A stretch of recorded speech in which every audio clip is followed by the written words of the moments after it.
Good morning, good afternoon, good evening, wherever you are in the world. This is REGANELITE here. Hello, everyone. Welcome to episode 95 of the Snowflake Viewpoint. We are 5 episodes away, 5 Mondays away from the 100th episode of the Snowflake Viewpoint, guys. 5 Mondays away, guys. We have to do something super special. I have no idea what, but we got to do something super special. But damn, 95 of live streams of this series. That's just crazy, guys. Well, we cover UK news specifically, guys. I've got 6 stories we got for you guys tonight.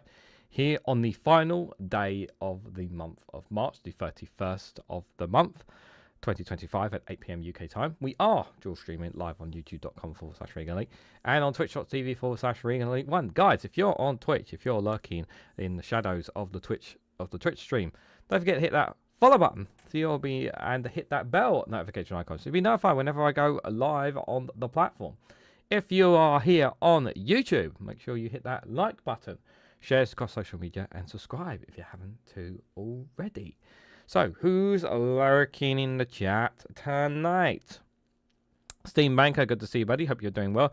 Billy Cusher, popping in to say hello. Hello! Good to see you, Billy. Good evening, Dave McGuinness. Tuning in from work. Yes, of course, my friend, of course. Good shows. Both great shows today, my friend. Thank you so much, as always. You had some extremely amazing community. Very generous people today. With great donations, of course, for money that will go towards making a difference to so many lives to up in Scotland. So fantastic stuff there. Good morning, Steve McMahon. How are you? It's so weird seeing you here because it was literally like I actually looked at the times. It was like quite late, like 9-10 o'clock. Was it roughly your time when you were watching the morning show here? That was very interesting. And now it's morning time where you are. Very morning your time. Very interesting stuff there. Whether I invite 1 or 2 of your viewers to join you on your 100th, just a suggestion. That's definitely a possibility. Excuse me. Definitely something I could consider as well. Sarah, good to see you there. Hope you are doing well. Welcome to the show. Hope you are doing all right. Anybody else who may be lurking in the chats? Right, let's get going, guys. We've got quite a lot to cover. Unfortunately, I know you guys want me to talk about Petgate, which is obviously involves the Labour MP, but I've done a video already on that, so that'll be dropping tomorrow at 8 AM. So if you guys want to hear my thoughts on that, and just a reminder as well before we get going, next morning show that I'll do, I'm going to do it on Friday, guys. I'm not going to do it every day. I'm going to do it on Friday because this morning's was a test run just to see how it went. And I know it's very early for some people, but honestly, I don't want to clash with Morning Brew. I know not everyone's into Graham Hughes and Politics Social, and that's totally cool. And I understand if you can't make it because it's too early. Again, that's totally cool. Don't feel like you need to get up early to watch the show. Like, if you've got other things to do or if you need to sleep, do it. It's fine. But I am going to try. I'm going to do one again on Friday at 8 AM.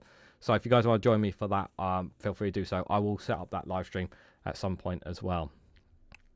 Right, so the first story I've got for you guys is... why are we talking about migration again? Well, because, it's the topic of discussion. Now, the media needs something else to talk about instead of Trump 24/7. So, headline is from Sky News. So Keir Starmer says 24,000 people who have no right to be here have been returned under the Labour government. The interior ministers and law enforcement from more than 40 countries are attending a summit on illegal migration in central London, as royals representatives from Meta, X, and TikTok. What's Meta, X, and TikTok, with all due respect, have got anything to do with this? What have they got to do with this? I'm just generally curious here. So, illegal migration makes me angry, says Keir Starmer. He makes him angry.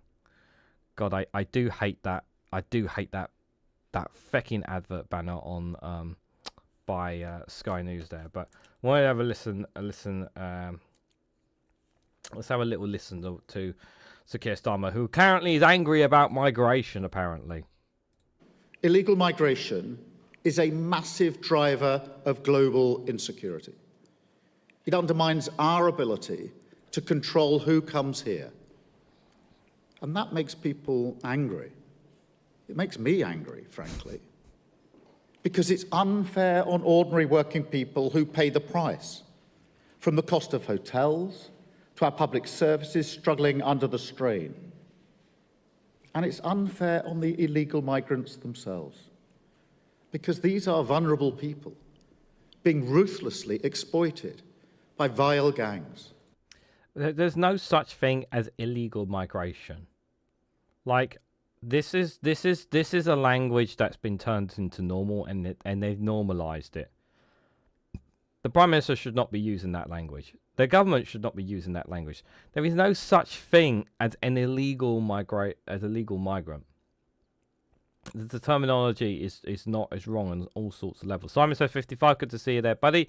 Phil McCracken as well. Hope you both are doing well. I just hate that term. So look, we must each take decisive action in our own countries to deal with this.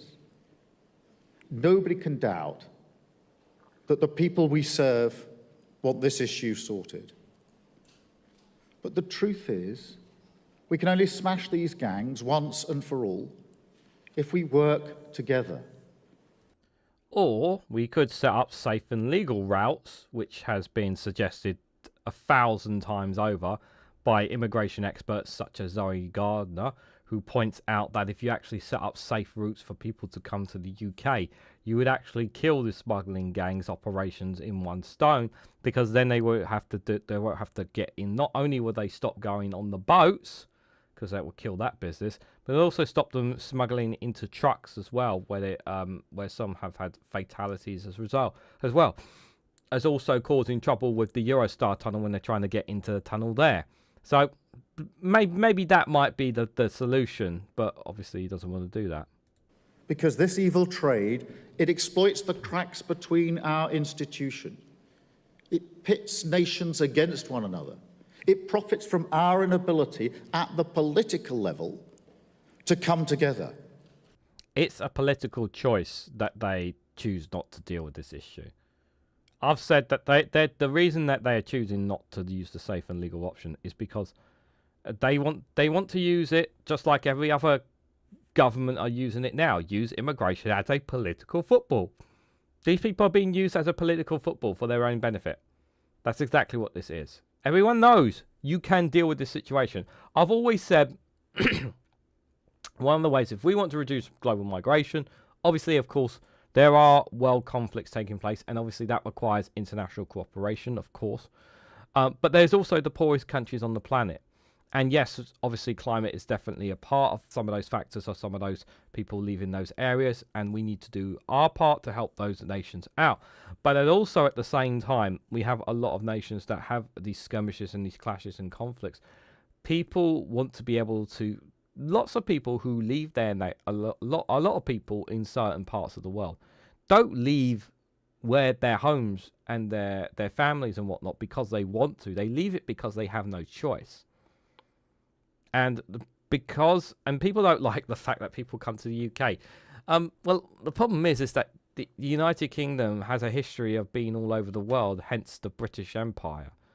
So we have culture, we literally have connections to so many parts of the world simply because we dominated we dominated as the British Empire at one point, because we were all over the place. So that's why it's not just a language thing that people come in. It's not. There's connections. There's long connections there. So that in part is a reason why other people come to the UK as well. And that's why, from the moment I took up office, I said the UK would convene this summit. And I'm really delighted to be joined by all of you here today. Oh, is Elon Musk there as well? No? Oh, he's got better things to do. Oh, that's right. His stock prices are doing pretty poor at the moment. We got representatives from more than 40 countries across the world. There's never been a bigger gathering of people on this issue, building a truly international effort to defeat organised immigration crime. Now, of course, even if the UK set up safe legal routes in France, yes, it would significantly reduce. It would make a massive difference, of course, for us. But obviously, about European countries and other nations, about how they deal with that situation, how they deal with the situation as well. But I always go back to the analogy, guys. About I've used the analogy before, and some of you guys may have heard the analogy before about, you know, if your home is on fire, you can't stay in your home because you'll die. So you end up having to leave your home. So your home is destroyed. Okay. And if you don't have insurance, which most people do, but if you don't have insurance, you've lost everything. You've got nothing, literally, then. So what do? You try to find refuge. You try to find refuge in someone else's home because you don't want to stay out in the cold, because obviously it's not suitable for you. So you go next door, you go to another home, and that person gets upset because you're trying to infringe in my area, in my home. Well, it's because their home burnt down. Can you, like, you know, imagine if the neighborhood came round and helped rebuild your home so that you wouldn't have to step in someone else's home. It's a bit of a, I know it's a bit of a weird analogy, but the idea, but the concept behind it is, guys, if we work together, we can reduce global migration. We really can reduce global migration. It is a political choice that we allow global migration to be at the levels that they are. It really is as simple as that. And we cut off our biggest and main Nigel supply, says Phil McCracken. What's that on? Sorry. In Robot Reeves' statement, yeah, it was very robotic. She made no mention of the OBR saying Brexit has hit GDP by 50%. Yeah, it's funny how the Chancellor seemed to just miss that word. It's almost, you know, completely forgotten about the white elephant in the room. Phil also says GDP is down because we do not have enough people working and paying into the coffers. We need immigration. Yep. And we're cutting off our biggest, mainly white. Yeah, and their solution, when you talk about that, their solution is, if they're not going to get more workers abroad, well, we're going to use more British workers. Well, some of them are not at the best capacity right now. Oh no, we're going to full shove them in. Another thing as well, like, I have to bring this up, guys. Like, Phil Morehouse did a video about all the great things that Labour have done, and there was this line in his video where he said, "And whenever Labour have done wrong, I've called them out," and I'm just like, have you called them out for, like, have you really done a, like, comprehensive video breakdown of how fucking terrible it is for what they're doing to the disability system, where they're literally changing the PIP so it's literally impossible for some people who actually cannot physically work, are going to lose their money because of it? Have you pointed that out in any of your videos? Yeah. Don't get me wrong, Labour have done some good things. I'm not denying that Labour have done some good things. Like the renters' rights bill, you know, that one is really significant. But yeah, that very silly of him, really. 160,000 Ukrainians, and we are not even we are not even 10 million in the country, says Jao. I'm tired of this UK speech. It could be the same scheme in the EU, but then the UK might have dirty EU workers working in the UK. It's the same Brexiteer crap. Yeah, like, this is supposed to show, I think this is more PR rather than action, to show the people, like, this government is serious about migration. That's why I'm here and not the Home Secretary doing this. But I think that's another reason. But they are, but one thing the Labour is doing, they are dealing with this issue when it comes to immigration. And they need to keep showing this, because they need to say, hey, you know what? We're doing what the Conservatives weren't doing. We were getting rid of people. We're showing that. But they still have too many people in hotels, and I think the numbers are still going up when it comes to people in hotels. So Keir Starmer has said 24,000 people who have no right to be here have been returned since Labour took power as he opened the government's Border Security Summit. Prime Minister said it was the highest return rate for 8 years. Since Labour took office in last July, 29,884 people have been detected crossing the channel on 542 small boats. A total of 6,642 people have crossed between the 1st of January to the 30th of March this year. So that's a 43% increase in the same time last year when the Conservatives were in power. So crossing this year passed 5,000 on the 21st of March. So that's literally 10 days ago. So we've had 1,000 people. Wait. So we've had more than 1,500 people in the past 10 days crossing over. That's really bad. A record compared with the previous 7 years since the first crossing in 2018, and the highest, 24% higher than 2024, 30% higher than 2023. That's bad. That's really bad. Interior ministers and law enforcement from more than 40 countries, including the US, Iraq, Vietnam, and France, are at the summit in Lancaster House in central London. Meta, X, and TikTok representatives also there to discuss how to tackle the online promotion of illegal migration. So Keir told the gathering he was angry about the scale of illegal migration. He's just saying that. He's not actually angry.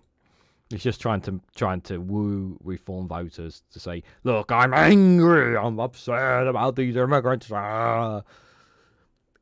Obviously not in that way, but he's saying angry. He's trying to say it in the compassionate sense about the scale of illegal immigration around the world, and he said it was a massive driver of global insecurity. I'd say Donald Trump's probably a bigger of global insecurity right now than people. The truth is, we can only smash the games once and for all if we all work together, because this evil trade, which can be stopped if they really want it to, exploits the cracks between our institutions, pits nations against one another, We already said that. He said people smuggling should be treated as a global security threat similar to terrorism. No! I wouldn't go that... Like, come on. Like, are we really going to... I think that's a bit excessive to compare it to terrorism. That's just my personal opinion. None of these... And by the way, that's not me endorsing smuggling. I just think, yeah... The term terrorism is getting more and more taken out of context because it's easy to use to scare people. I generally feel that way. None of these strategies, as you know, are a silver bullet. I know that he told Summit. But each of them is another tool and arsenal that we're building up to smash the games once and for all. The UK has been a soft touch on migration. The Prime Minister criticised the previous Conservative government for allowing illegal migration to soar, saying for too long the UK has been a soft touch on immigration. Yeah, you've been saying that, but the numbers are still going up, by the way. He said the lack of coordination between police and intelligence agencies has been an open invitation for people smugglers to send migrants to the UK. Home Secretary Yvette Cooper also spoke at the event, where she unveiled some of the horrifying tactics used by gang smuggling people over to the UK in small boats.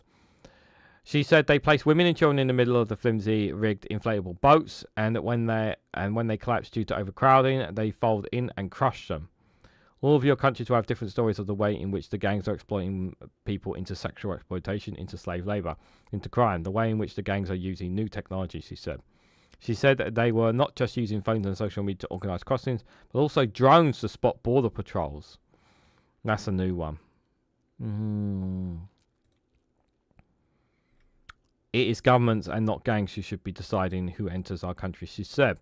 Keir hosted a roundtable discussion joined by Border Security and Science Minister Dame Angela Eagle, Border Security Commander Martin Hallett, and Home Office, Border Force and National Crime Agency officials.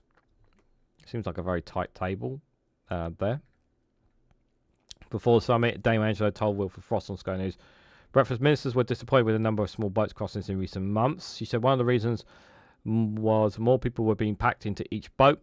She also said smuggling gangs have been allowed to grow very philosophical global networks over the many years.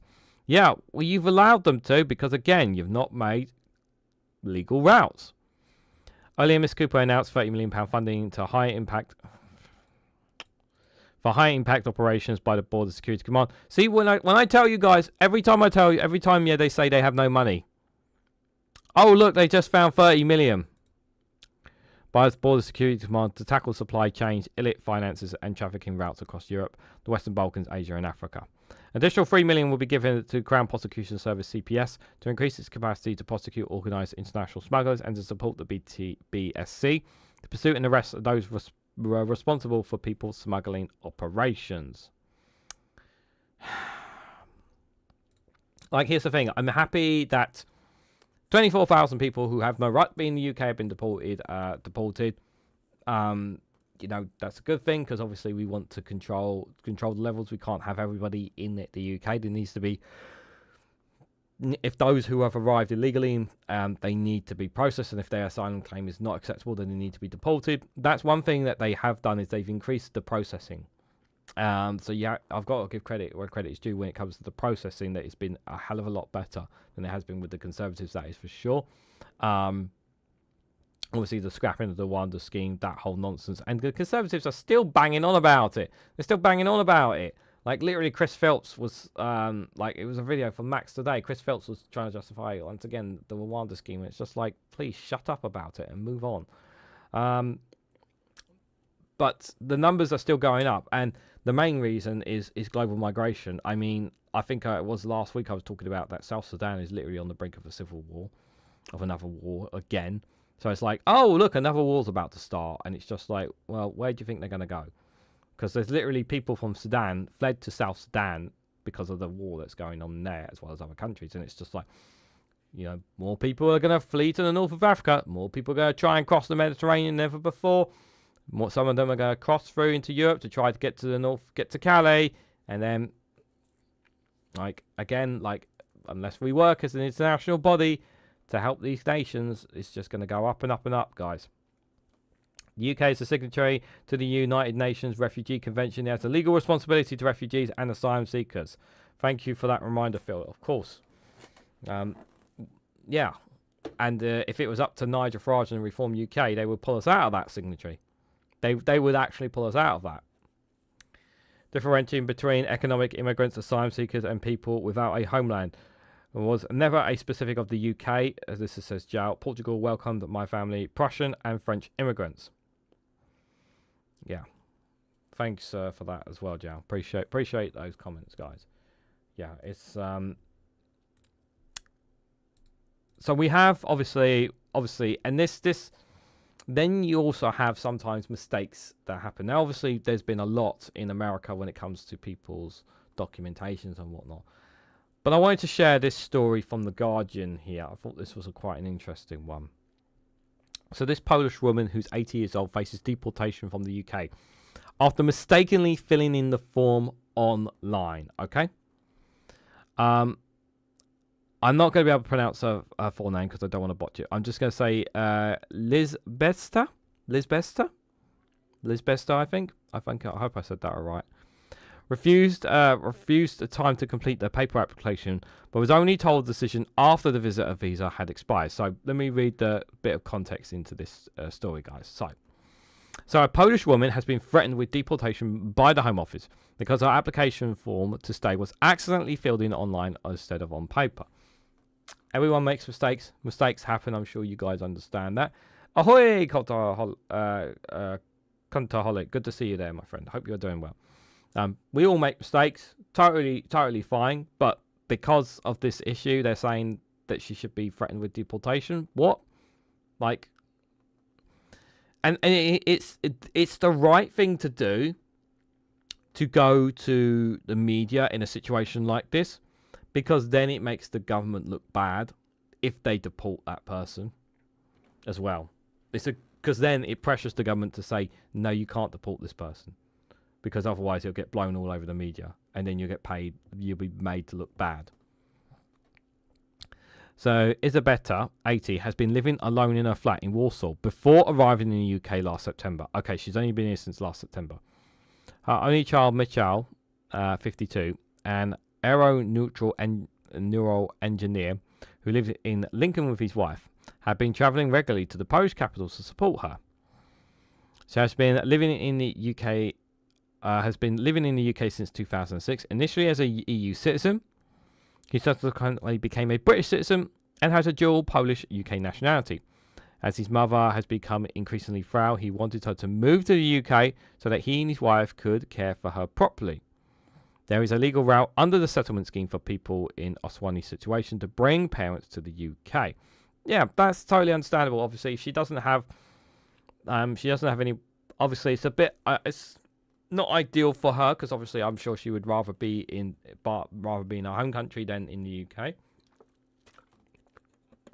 But obviously, in the context of this situation, as she's getting older, you know, she wants to make sure that, you know, the son wants to make sure he's there to care for her and give that need for her, because it's really, really important.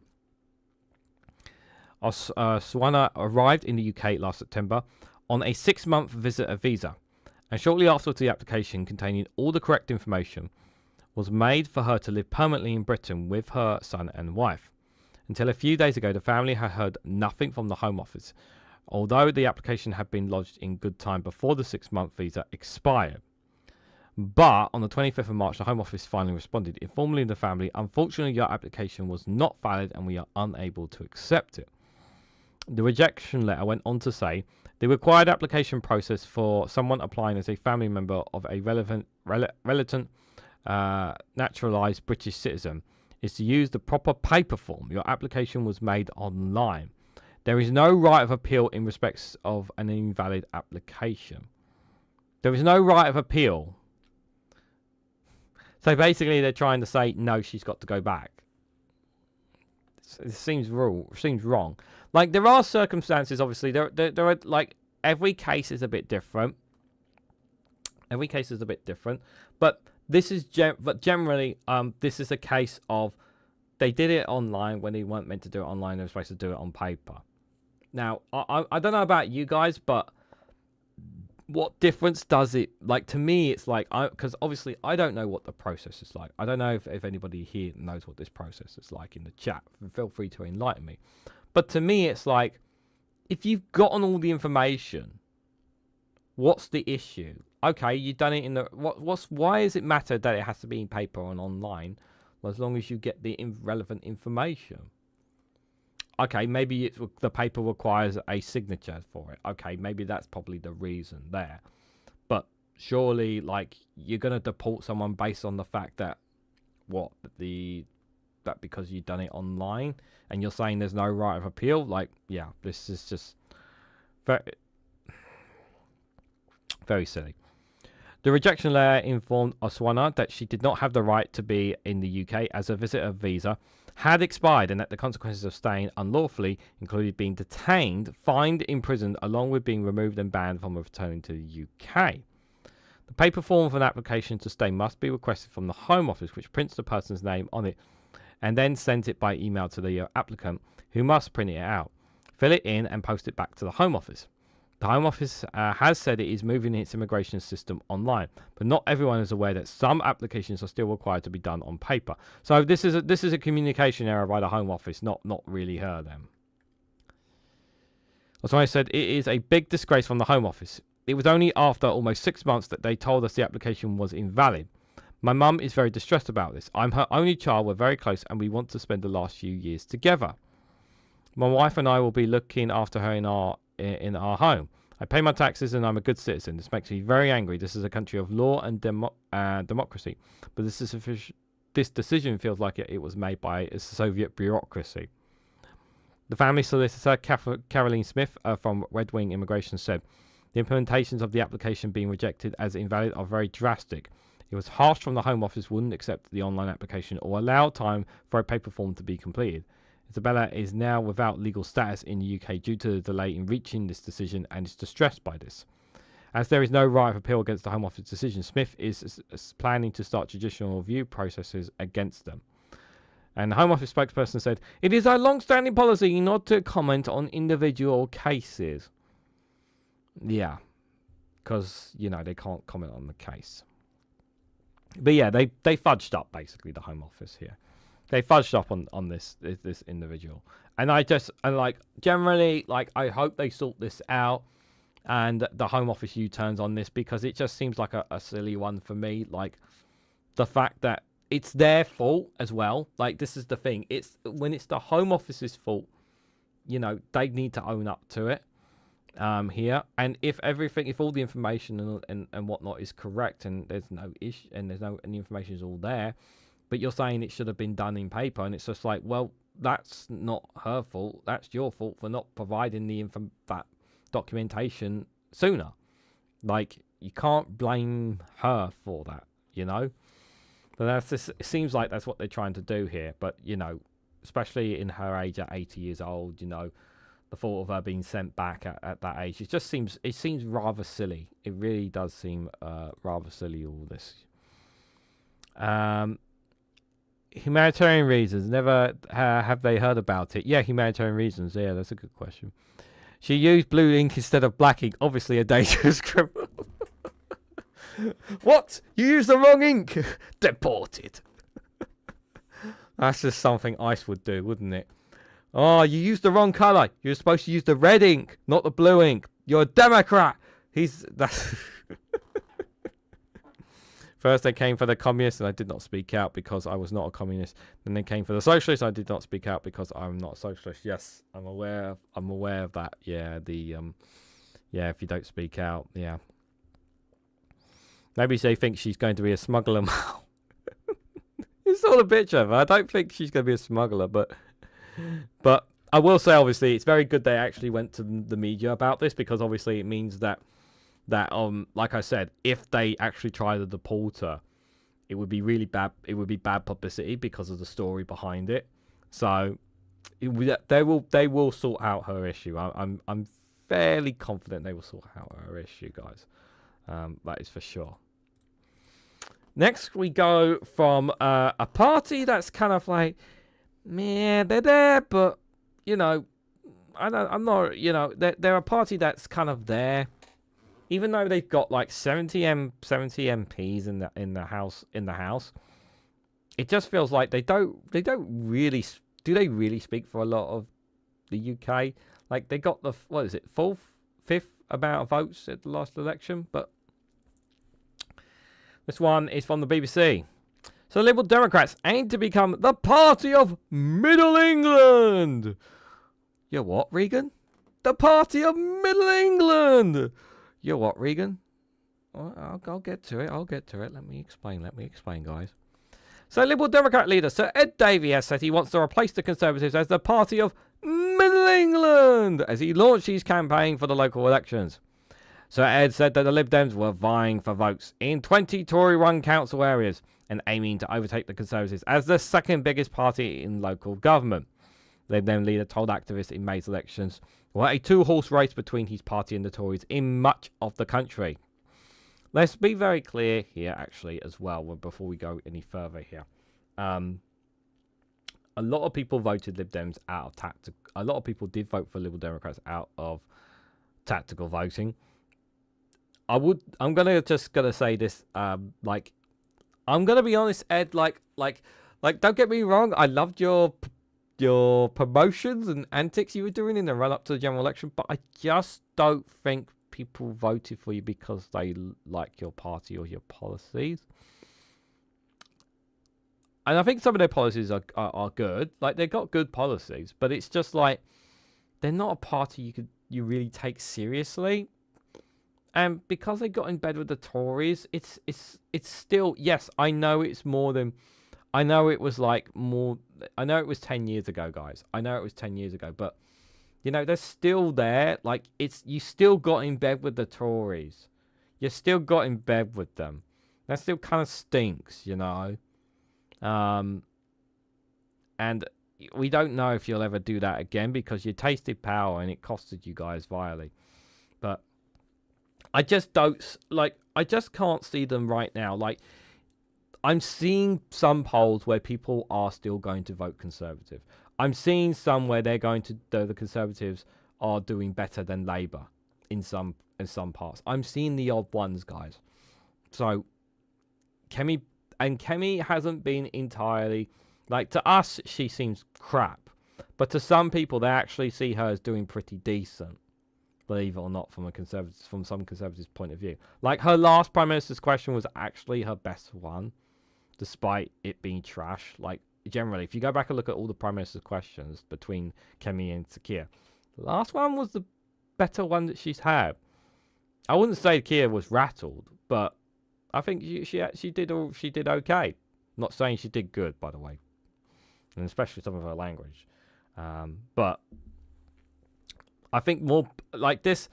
I'm not sure if this is going to work because I think the thing is, it's like we're past this point where obviously people voted Lib Dem or Labour or whatever other parties, or they just didn't vote at all because of how bad the Conservatives were.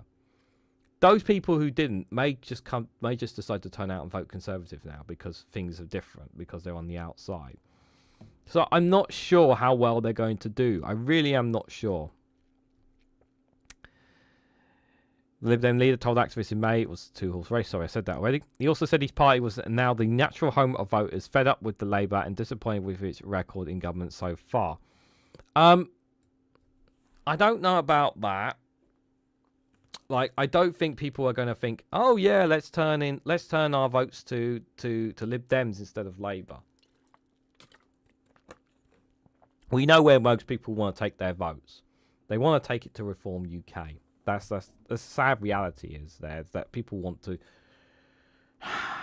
because of the social media influence. And we're going to come to a very interesting story a bit later as well about Reform. So Ed said these local elections are a chance for Liberal Democrats to replace the Conservatives as the party of Middle England.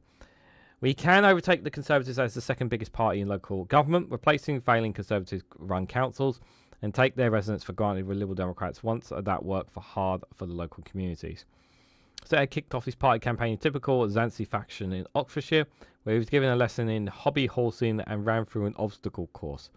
Where's the video footage? Lib Dems lead the county council in Oxfordshire and did well there last year's general election, ended up with 5 MPs. Overall, the Lib Dems have 72 MPs, the highest ever, and are hoping to build on that success in elections to 24 to England's 317 councils and mayoral authorities on the 1st of May.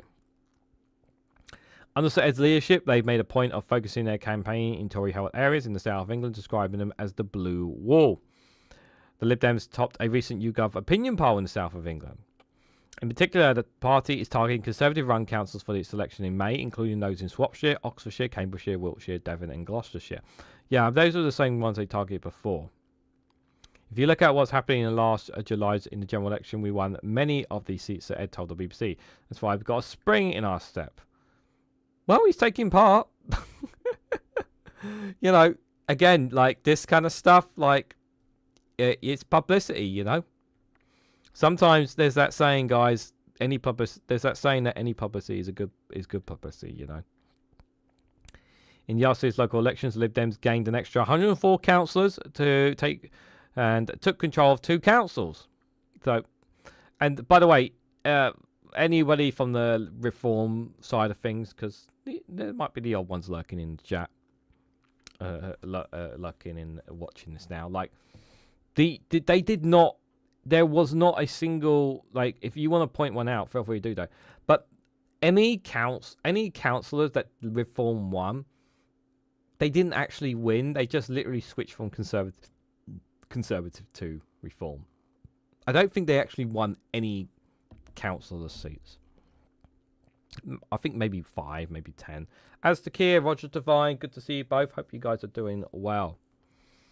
Lib Dems currently have majority control of 37 councils, short of the 49 held by the Tories across the UK.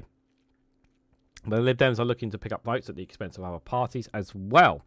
So Ed said the voters were deeply disappointed with the Labour government, in which he said they failed to deliver the change they promised. The Lib Dem leader said Nigel Farage and his party, Reform UK, were too busy fighting amongst themselves to fix the problems we face, pointing to the infighting involving MP Rupert Lowe.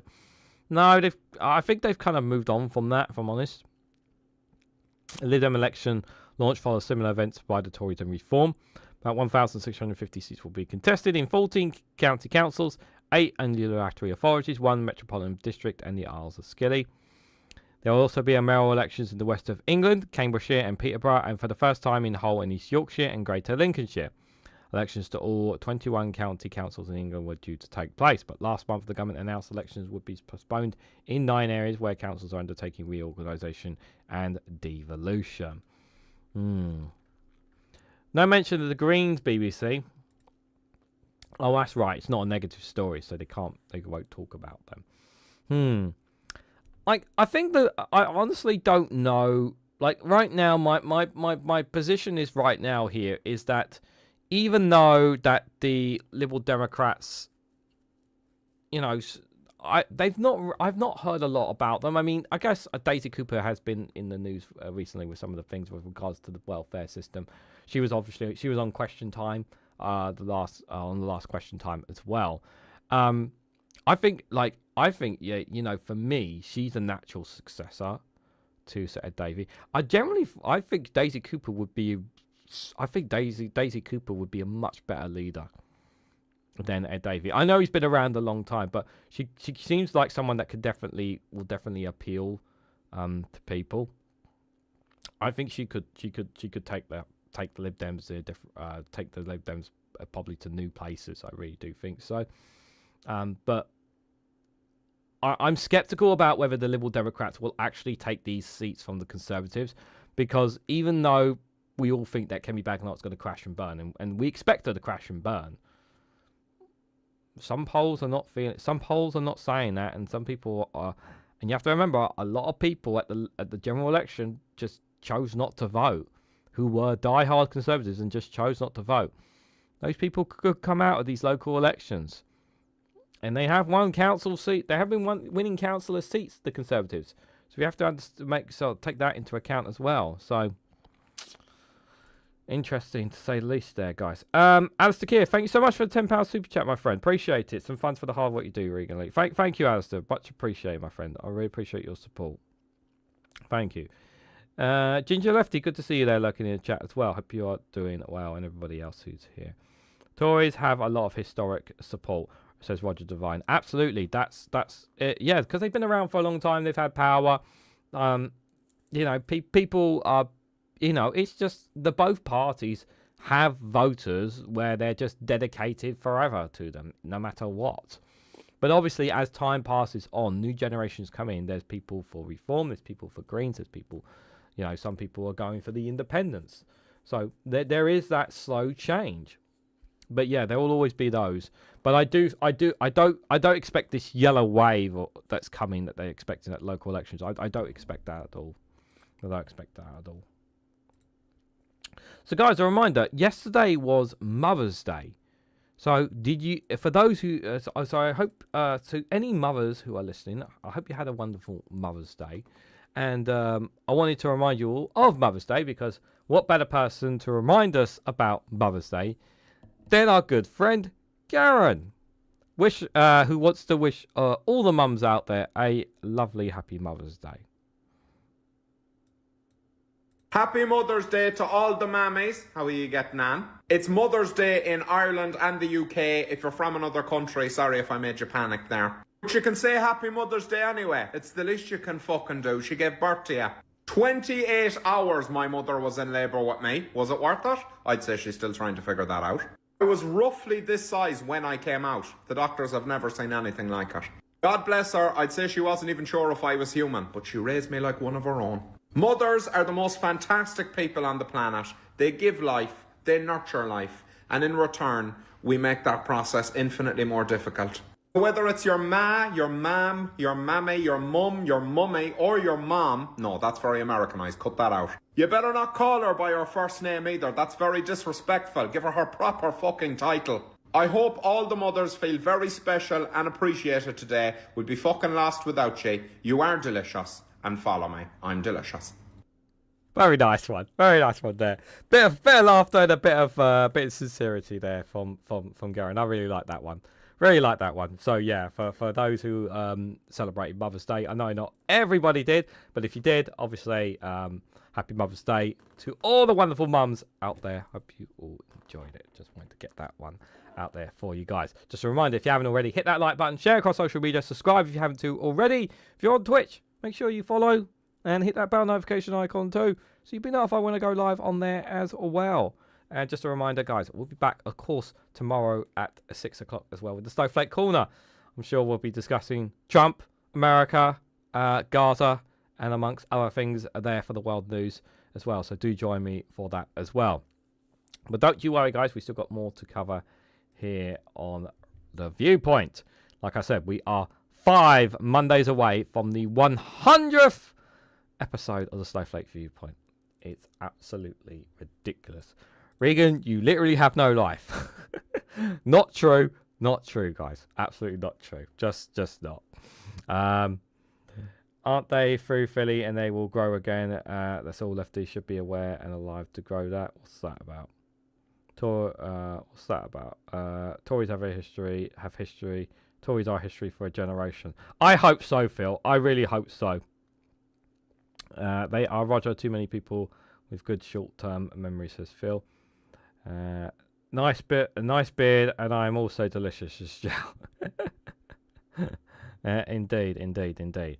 So let's have a look at this exclusive from the iPaper, you guys. So sick pay and axing 0-hour contracts will help the economy, defiant, Rayner insists. So Deputy Prime Minister hits back at criticism from business groups about the Employment's Right Bill, which is going through Parliament. I do approve of the Employers' Rights Bill. I think it's very good to strengthen the rights of workers for employees. They need those strengths. I do feel like that over the last 14 years under the Conservatives, those rights have been eroded. I kind of wish they would do more when it comes to giving unions a bit more power when it comes to them, because obviously they've lost a lot of power over the last 14 years as well. But I'm still all for the Employment's Rights Bill. It says here, axing 0-hour contracts. They haven't completely axed them, but that's the interpretation. That's the interpretation that she wants to give here. So, beefing up workers' rights will boost the economy. Angela Rayner has insisted in a riposte to businesses and the official budget watchdog. No, dealing with inequality and the cost of living crisis will boost the equality. Will help boost the economy, in my opinion. Writing for the iPaper, the Deputy Prime Minister held a boost to national living wage, which comes into force on Tuesday. Let me just say this again. Like, I keep hearing this all the time about the increase in national living wage. And don't get me wrong, I'm sure everyone agrees with me. We are, whenever it comes to increases in wages for workers, it's always a good thing. We appreciate that. Can there always be more? Yes, absolutely. But this is a good thing. It's a good start because people need more money in their pockets, and that does help. However, as I've pointed out here many times on the channel, and I'm sure you guys are going to already know what I'm about to say, it's all well and good pushing up the national living wage to help people when it comes to paying getting the things that they want. But at the same time, we have council tax that is being increased by councils because obviously they are desperately needed of resources. So your council tax has gone up. Or we also have the water bills that are going up significantly this year because the water companies have been given carte blanche to be able to bump up their water bills in order to be able to sort of justify fixing the problems that they have made these privatised water companies, especially particularly in England, where they left a mess, and the so-called extra money is going to actually go towards improving the infrastructure for water companies, quote unquote. I'm saying there as well.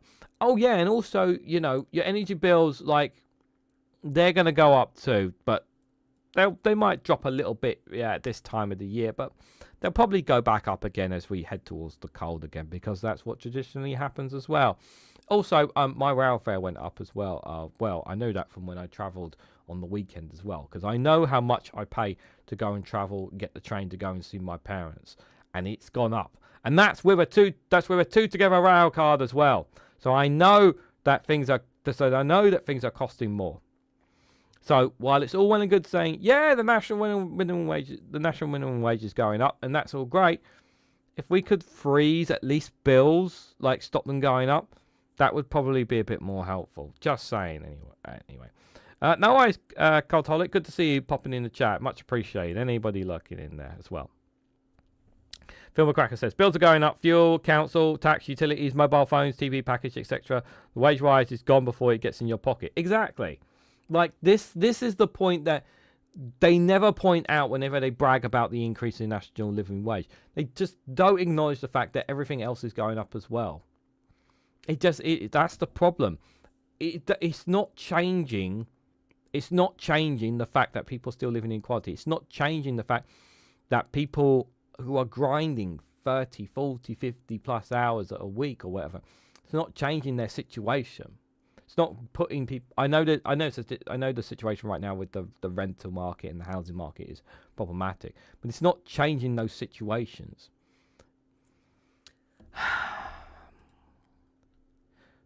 So, right, let me see. Writing for the iPaper, she also defended the controversial employers' right bill going through Parliament, which will make it harder for fire workers from the moment that they start a job and give those 0-hour contracts the right to move to a regular routine, as well as expanding rights to sick pay. Yeah, that's right. So they're not abolishing 0-hour contracts, but they want employers to guarantee an option to move to a regular routine contract. They want to give them that option.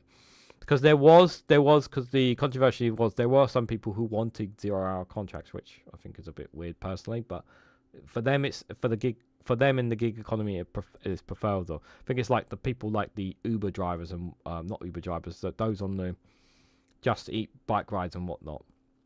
And that's their choice, isn't it? Business groups claim that the legislation will push up unemployment and squeeze wages. While the Office of Budget Responsibility, the OBR, predicted last week that it could have a net negative impact on the UK economy. Yeah, see, so she's saying it will boost the economy, and here's the OBR saying no, it's gonna have a net negative. National living wage, the minimum amount which can be paid per hour to anyone age 21 or over today, rises to £12.21 from £11.44. The national minimum wage for younger adults is going from £8.60 to £10, and the minimum rate for apprentices and under 18s is increasing from £6.40 to £7.55. Rayner said her early working life on low pay means she was never sure if I'd be able to make ends meet. The wage rise would, she claimed, stop others from feeling the same way. No, absolutely not, because as Phil pointed out, and I've pointed out, bills are going up at the same time. I remember how disheartening and demoralising experience it was trying to get by and get on. I got into politics to change that, and this Labour government is doing just that. Deputy Prime Minister wrote, saying that the wages change would mean that the lowest paid will see their pay rise over twice the rate of inflation. But she added, Labour won't stop there, because for years the good, secure jobs our parents and grandparents could depend on were replaced by low-pay, insecure work. Rayner said the government Rayner said the government's employment rights changes will benefit more than 10 million people, adding that these new laws will deliver sick pay from the first day you are ill, protecting you from being sacked without good reason or dismissed because you refuse to agree lower terms and conditions, and will offer guaranteed hours to those currently stuck on 0-hour contracts and have security and dignity they deserve. Yeah, the sick pay one is really, really important. The Conservatives rolled back on the sick pay. I know they did during their time as well, but there was also this problem that a lot of businesses had when it came to sick pay as well, and that was a lot of people taking advantage and just bunking off work. And I know people were bunking off work during my time in retail. A lot of people were bunking off work and getting sick pay for it. So there needs to be obviously, but it's down to the employers to make sure that those who are generally sick are actually sick as well. I'm not saying everyone does it, but there are people out there who try to avoid doing as much work as possible. The bill is being debated by the House of Lords, with its supporters braced for a drawn-out fight with Pearce to stop the legislation being watered down. Yeah, the House of Lords are trying to water it down. I've lost my place now. Business groups have pushed for major changes to the law. Yeah, I'm here, aren't I? I'm going mad. Changes to the law. The Federation of Small Business argued this week that it would end up clobbering businesses' wages and jobs in its current form. Last week's spring statement, the OBR warned that it has not done any modelling on the impact of the bill, which will have on the economy once it takes effect, but adding employment regulation policies that affect the flexibility of businesses and labour markets or the quantity and quality of work will likely have material and probably net negative economic impact on employment, prices and productivity. Boosting the economy is a key plank of Labour's promise to voters for this Parliament, with Keir Starmer and the Chancellor Rachel Rees arguing it's the best way to improve living standards and fund spending increases such as those for the NHS. Since the election, Reeves has been dodged by flatline growth, which some economics have blamed on measures such as increasing employers, national insurance contributions, which come into effect in April. Yeah, it will be interesting to see how next month goes, or over the next couple of months as this comes into force. We're going to see how employers are going to be handling it. Whether it's going to be we're going to see either increases in prices, or we're going to see less people at work. Some people's pay rises may be frozen, and bonuses and whatnot as a direct result of this.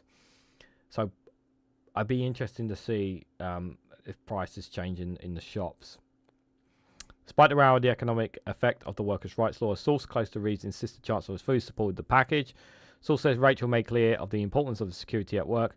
Makes people more productive. If they are more productive, that is good for the economy, as well as Tuesday's increase in the minimum wage. The number of households costs, such as the price of energy and water, due to rise significantly due to the start of the new financial year. Yeah. Is this her little speech here? Yeah, Labour promised to make work pay and improve living standards in every part of the country, and we meant it. Well, we're still waiting on it. For too long, hard working and being renewed, and on Tuesday, turn the page. This is too scripted. I'm not going to read this.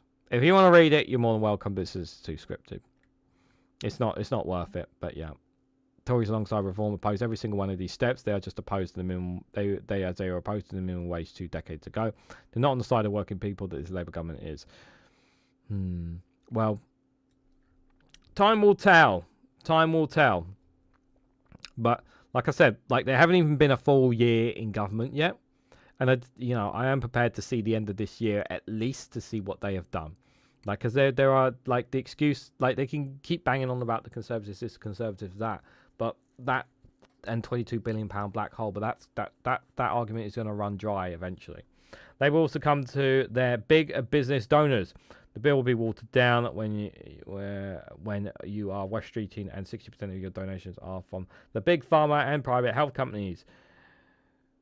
Yeah, people forget. Yeah, this is, I had to explain to my mum. She said, that West Streeting's I think he's very, very good. And I was like, Mum, no, he's terrible. He's terrible.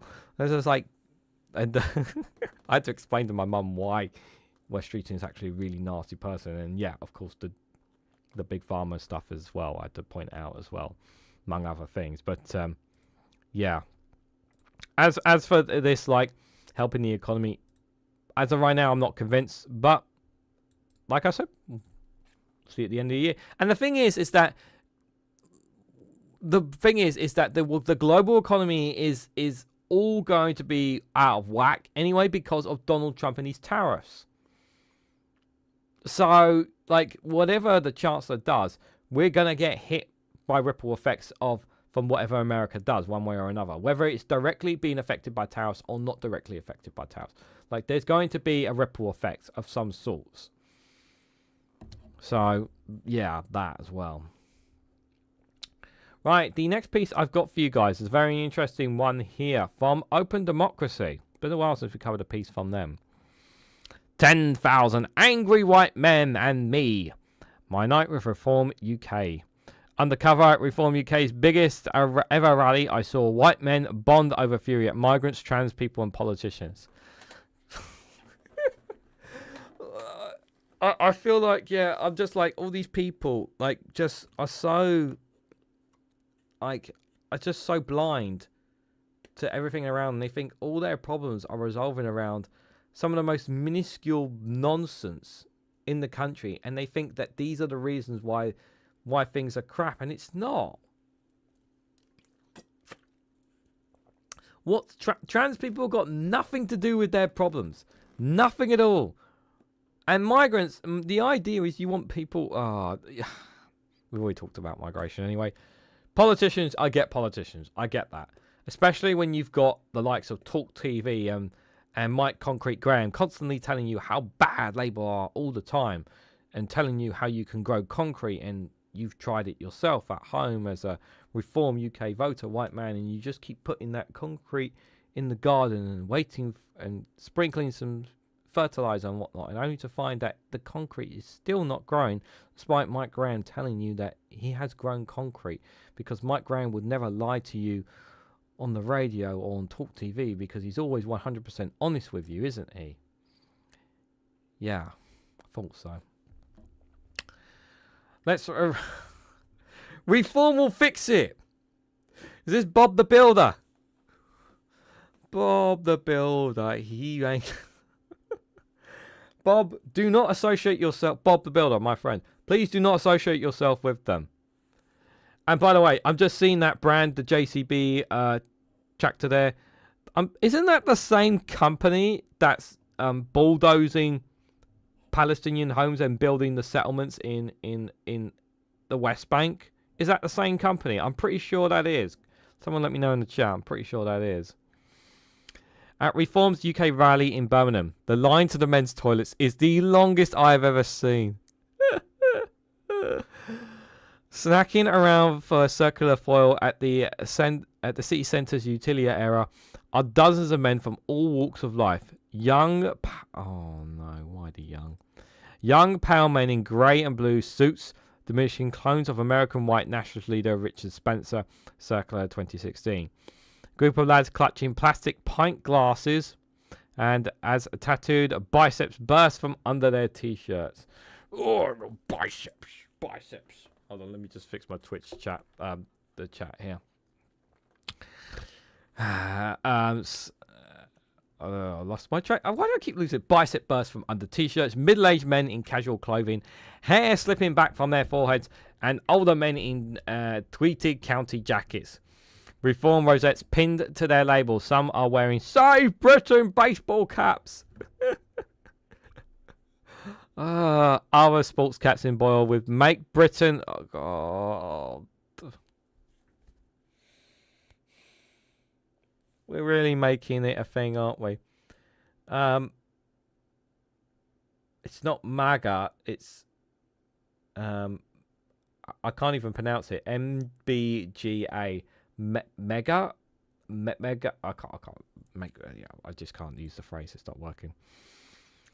They queue, twitching, willing the line to shorten so they could get back inside in time to hear Reform leader Nigel Farage. In contrast, there's no queue for the ladies. Reform voter base is majority male.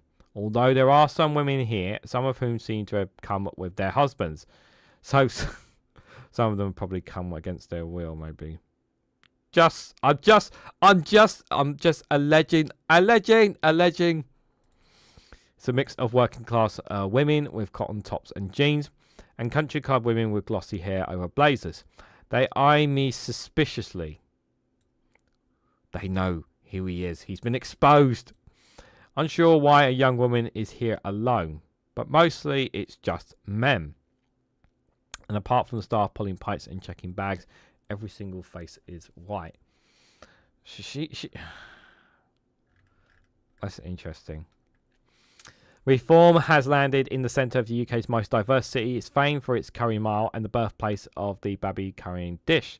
Traditionally, Labour vote in Birmingham has been the centre of numerous political rows, not least a long-running equal pay dispute that led to Labour-led council declaring bankruptcy in 2023.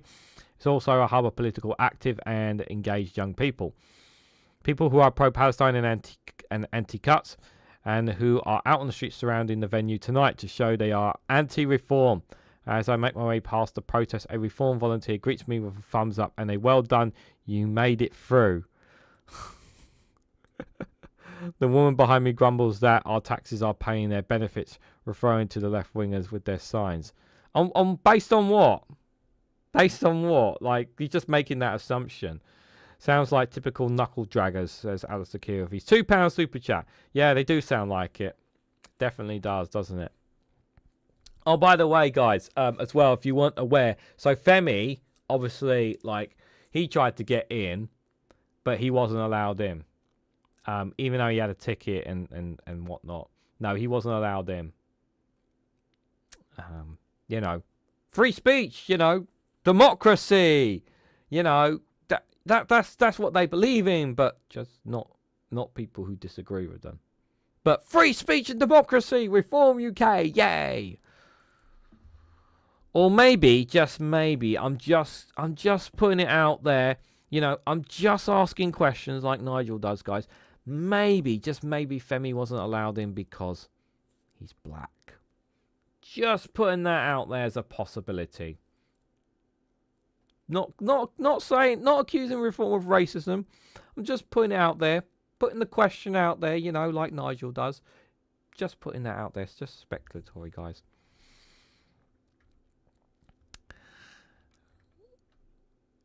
It's Deb Brumble's refugees. Welcome. Indeed, refugees, welcome. Protesters outside the Reform UK rally in Birmingham. The area is seated according to the region's attendees travel from. I've chose to come undercover so that I could talk to them on their level rather than as an identifiable journalist. Yeah, you don't want to identify yourself as a journalist because if you do, it's just like, yeah, you might, yeah, you know, someone could just start shouting, this person's left wing or something. Yeah, you have to be very careful. Find myself surrounded by people from Devon, Gloucestershire, Dorsetshire, and the wider southwest, chatting to a friendly and earnest retiring man about his belief in UFOs. Oh yeah, UFOs, guys, that's definitely a thing. And how much he enjoyed Americans' hard-right political commentator Candace Owens' YouTube series, which makes claims such as French Lady Patel Macron was born a man. Climate change, he told me, as though trying to tick off conspiracy theory talking points, is not a crisis. No, it's definitely not a crisis, yeah, because obviously if you've never experienced it. My newfound companion is a former Conservative voter who has turned against the party. When I asked why, he referenced how the One Nation Tories, a group characterised as pro-Brexit and sidelined by Boris Johnson and subsequent leaders, made the party too left-wing. He also shared how he and his friends joined Labour to vote for Jeremy Corbyn as leader in 2015, not because of a sudden commitment to socialism, but in the hopes that his leadership would destroy the Labour Party. A hatred of Labour, particularly prominent Labour women, is a clear theme from the speakers and the crowds throughout the night. Reform boasted that 10,000 people were attending tonight's sold-out launch of their local election and mayoral campaign. Still, it's hard to ignore the hundreds of empty seats. You'll see a bit in the as we go along, guys. You're going to see a bit in this as well. That there's literally a picture of them. Like they have to get them in coaches to drag them to this event to make it look like they have mass supporters. They literally have to get people from different parts of the country, send them on hours on in these coaches to these events to make it look like that they have a massive fan base. Dr. David Ball, Talk TV's personality and compare of tonight's events, announced that the rally will start late due to protesters outside blocking long queues of people desperate to get in. But I've got a friend in the protest who tells me that no one is blocking the entrance, and while a dribble of people fill up some of the seats, huge chunks of the area remain empty. So they know it. So you get dragged all the way out there, and then not only that, it's starting late as well. Behind me, a woman is expressing her concerns that Labour will refuse to call an election in 2029. Why? The party has never said anything to suggest this is a possibility, with senior Labour figures instead having started discussing their 2029 general election campaign in the immediate aftermath of the general election win last year. Do you know what? I generally think this conspiracy theory is based off the fact that they're making changes to making changes to certain reforming certain council seats and whatnot. So straight away they go from that saying, they're taking away the general election. That's what they're doing. They're taking away the general election.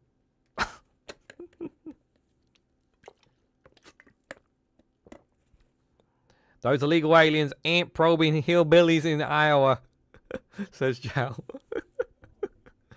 Oh dear, oh dear. In the immediate aftermath of the general election last year, the man in the next row explains that he is here to see what Reform UK is all about, as you can't trust what they tell you on the mainstream media. Yes, of course. But obviously, my YouTube's always 100% right. It likes I always, YouTube is always right, guys. You can definitely trust YouTube, your Facebook friends, your Facebook groups. They're always 100% accurate. Guys, I'm just going to tell you, I don't always get everything right. Sometimes I make mistakes. Just saying, But hey, at least I'm not spreading conspiracy theories, My neighbour has just gotten onto the subject of the dangerous COVID-19 vaccines when the background pop music gives way to some generic rock drumming and ball swings into action, galvanising the base with an eye to the outside. Ball kicks off proceedings, reminding us that this is the biggest ever political conference since the Second World War. Somehow not going to buy that. A debatable claim, not least since this is a rally, not a conference.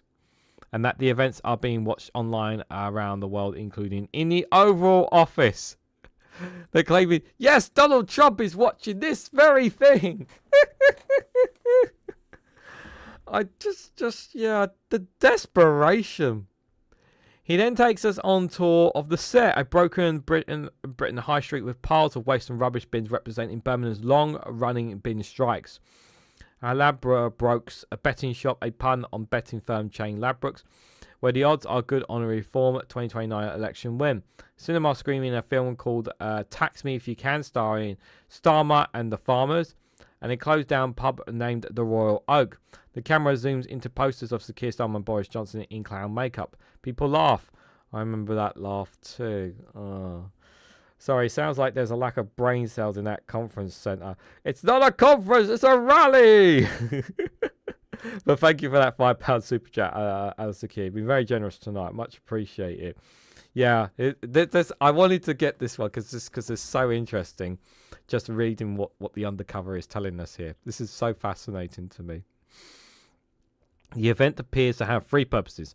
One is a form of bonding, an opportunity to bring together Reform members and fans arriving on coaches or as a group of friends in cars, with the demographic spanning conspirators to dissatisfied Tories and Labour voters, anti-migrant and anti-LGBTQ plus voters. And the new far right, the latter are young men who have been radicalised in their bedrooms to the point where they think it is cool to emerge into multi-ethnic Birmingham dressed like a rhetoric from the 1930s. They've been radicalised not by contact with Islam or blackness or feminist movements, but with their online critics. Yeah, this is the thing. All their everything that they've gathered has all been from online. Not by stepping outside their house and seeing the real world, but by online. Look, here they are. There's the coach there, picking up some of them. The second is to galvanise local election voters, with multiple references to the hard work local councils do. You mean the same local councils that you guys have ditched as well? How winning local seats helps the party ready itself for national power. I'm just like, really? And how low voter turnout in the locals helps Reform win big. And the third purpose is to get the media and social media buzz. The expensive set, the big names, the references to the US is all done with an eye for creating shareable content. Flanking the stage of rows of special guests, including Bull exclaims in excitement. Aaron Banks, the financial backer of Leave.eu in the self-proclaimed bad boy of Brexit. Banks has flown all the way from the Cape Town to announce his candidacy for the West of England Metro Mayor with the slogan of Banksy for Bristol, a play on the city's most famous artist. By 8 p.m, they seemingly have accepted that the empty rows will be staying empty. The rally properly begins. Anyone please come in? Anybody want to come in? Anyone at all? Not you guys. No, not you lefties over there. Not you lefty wokies. No. Any real people? No. Oh. You know what they could do? They could just get what they should do, Reform, is just hire a bunch of dummies just to put in those seats to make it look like they've got more, to make them feel like we're popular. You know, just imagine this room, guys. Imagine a room that you're in at an event, yeah, and you're on the stage for Reform, and it's just like all the seats are just filled with dummy people sitting in those seats. That's the kind of the idea with Reform here. Deputy Reform leader Richard Tice is the first to take the stage. He gets some cheers when he talks about protecting British steel and for mocking Mad Ed Miliband and Net Zero, but his comments on economic policy failed to ignite the audience. While people are happy to boo Rachel Reeves, they seem less engaged with exactly why they are meant to be booing her. The European lager is flying, but there is a low energy to the event. Bull rouses the crowd to cheers when he mentions farmers and potholes. By reference to Labour's welfare cuts is met with a stony, even bored silence. There are cheers for veterans housing, less interested in mention of a council debt. Well, the thing is with the potholes, he's literally, that's kind of a bit of a dumb one to bring up, considering the fact that Labour have announced a ton of money to councils to make sure that they get potholes done. So that's not really the one. So the fact that this one here, that bored, silent Stoney about the welfare cuts. I'm like, so you guys are happy with that? You're happy with people getting cut off their life support? Well, mind you, though, you have to remember that these guys hate people on benefits, so that's probably it. So to them, it's like this is a good thing to them. Obviously, veterans they would cheer for. Yeah. 2 subjects appear guaranteed to get this audience going. However, immigration and gender. Reforms mayoral candidate Andrea Jenkins, a former Conservative MP who defected months after failing to win re-election last year, gets a huge roar of approval when she says that there are only 2 sexes in the biology that matters. Her speech is MAGA coded as she's committed to setting up a Musk-style Doge project if she wins in her council. No, we do not need a Department of Government Efficiency here, thank you. In order to root out the waste of DEI. What? Second big cheer comes as she condemns illegal migration in luxury hotels. There's no... Oh, my God.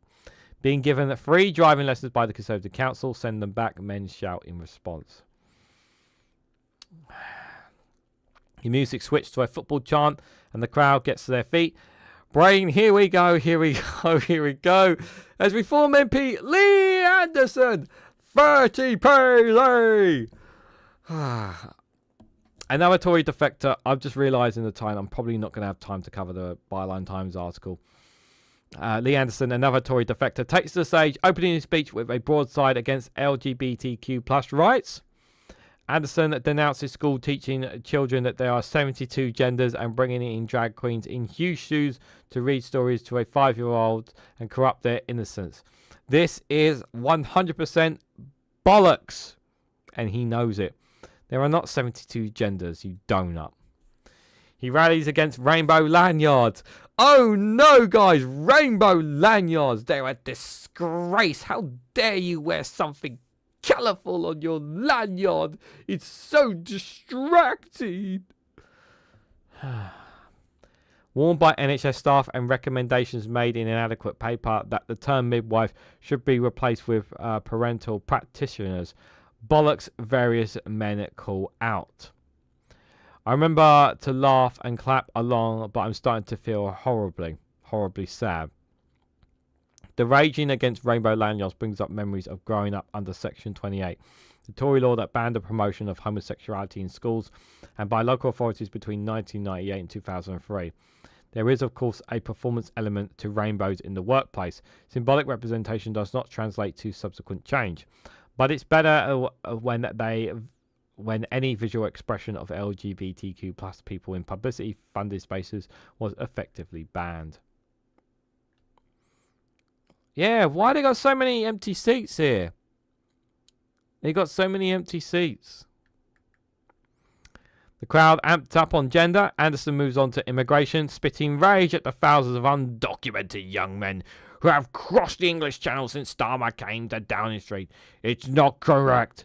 The people crossing the Channel are not all young men, and the fact that the figures prove they are not undocumented, but this crowd is not interested in accuracy. God, I've laughed about this, guys. Anderson's anti-migrant statements are met with roars of "send them back" before he launches into attack against Marxists and academics who unfairly accuse any criticism of immigration as racist and Islamophobic. A made-up word, he says. The speech is red meat to a red-faced audience. Dog whistles about Tory leader Ken Bagonot, laziness, migrant crime, two-tier policing, and a Marxist enemy. But there is one more speaker to come. The man everyone in this arena came to see. It's time for Nigel Farage, entering the arena on a JCB Pothole Pro. Lent for the event by the company's chair, Lord Bamford, the man perhaps best known for bankrolling Boris Johnson. This was Farage's big moment. His speech designated to excite the base while also reaching further, to show a new audience that his party has transformed from the chaotic, poorly vetted mess of the July election and ready to win power. He celebrated how he came out of retirement, returned to UK politics from the US where he has as an influential friend.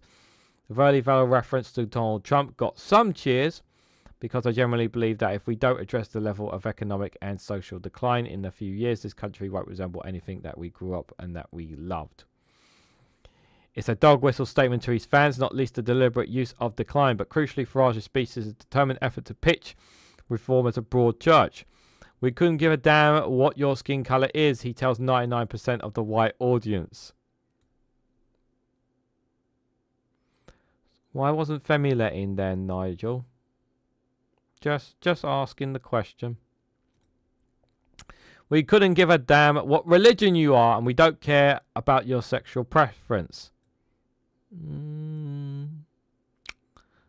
So, when are the Muslims going to be allowed into Reform UK, Nigel? In fact, we rather not know. That raised a raunchous laugh. We want to live in a country that treats everyone exactly the same, so long as they respect us, our values, and our way of life. Farage finished to cheers. To win in 2029, Farage needs Anderson and Jenkins to below about gender and illegal immigrants. He also knows he needs to mainstream his party. His pitch this evening is not to the area crowd, but to the disenchanted centrists on their sofas, who might see this on the news bulletins and social media as he weighs up the candidates. In May's local and mayoral elections, he wants to appeal to former Tory and even Labour voters who are sick of the poor public services and litter-sown streets, who feel the country no longer works for them and who don't care for their votes to make it worse for others. The contrast as I walk back to my hotel through Birmingham Friday night is dizzying. Families have been taking part in Friday prayers, and girls in skimpy dresses and high heels are hanging off one another's arms, laughing raunciously as they make their way to the next bar. Couples are dining in high-class Indian restaurants, and friends are sharing tapas in European-style cafes. Reform does not have much of an audience here, but the event is not for the brumming night-out crowd. It works by bringing together its audiences from who may look different from one another. The coach of pensioners up from a pool, Denevos in cars driving down the M6, and young far-right men in their shiny suits, who bond out the shared ideology of decline, anti-immigration, and anti-LGBTQ plus disinformation. They're angry, they're resentful, and they want to create a Britain in their image. The tickets to Reform UK's rally cost £5. Well, I hope at least Febby was reimbursed with the £5. I hope he was, guys, because that would have been a disgrace if he wasn't. But yeah, I thought that was very interesting, you know, to hear from her perspective, being in there undercover and just kind of seeing what these are like there. And to be honest, I think that really does speak a lot of volumes about these rallies, because this actually makes total sense when it comes to the fact that even though they had a lot of voters at the general election, they're all over the place and they need to organise. So, yeah. Are they going to do well at the local elections? They may do, they may not. I'm not sure. Like, the thing is, on the local levels, when it comes to councils and that, they just haven't been winning them. They've won the odd ones, but they're not winning on the levels that the Greens, the Lib Dems, the Labour and the Conservatives are doing. That's the thing. But it just shows just how these people, the only reason that they are where they are is because of listening to the same media, in the same bubbles as everybody else, and they're bringing all these people together so they can convene and communicate. And the idea is obviously it's not the rally is not just about getting the people riled up for Nigel and whatnot. The idea is to connect Reform voters to one another. Not just obviously them doing it online, but also connecting in person.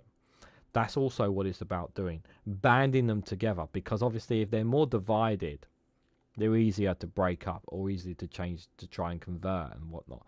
So I think that's what that's also a part of it there as well. But it was interesting to know that so many people were just not buying into some of it as well. But it was interesting to say the least. I know some of you guys are having a bit of a laugh in the chats for some of them. Just convert me to the holy beer and bacon church, and then God, and I can still drink and eat, says Jow. I smell bullshit, Farage, says no, Alistair Keir. Yep. Drag kings reading stories It's got to be one of the funniest things I ever saw, and our kids were laughing too. Only bad willed people were not happy, says Jao. I think Lee was that Gimp in Pulp Fiction, says Jao. Don't think so. Potholes, says Simon, says 55. The guys, yeah. Jao was really having fun with this.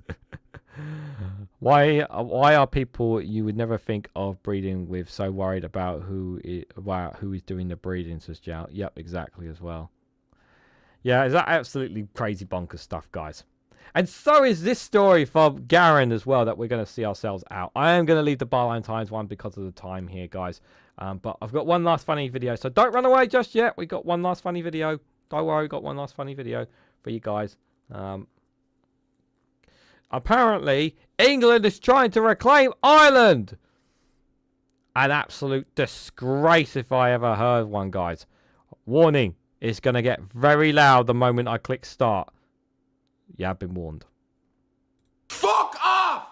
Fuck off! Fuck off! Fuck off! England, you better stop getting fucking ideas. Tory MP, what does that stand for? Massive prick.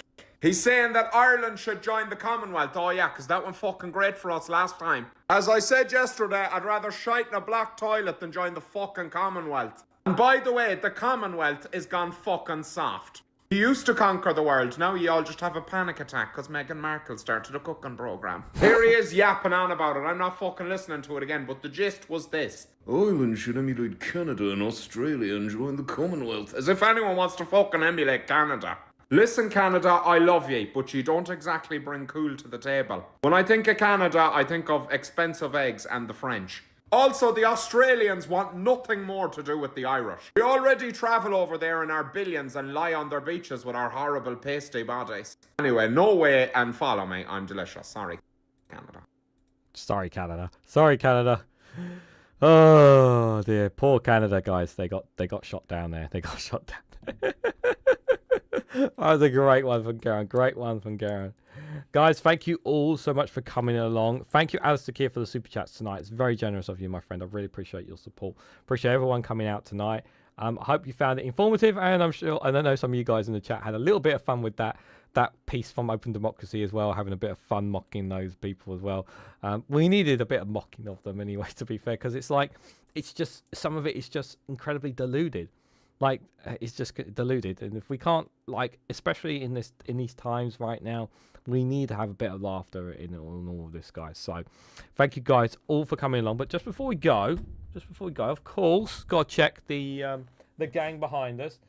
Ollie will not turn on the orb. I don't know what this guy's problem is, but here he just keeps not turning it on. It's very, very frustrating, guys. Blaze is here, of course. Cash Dummy hiding behind, and Pingu as well.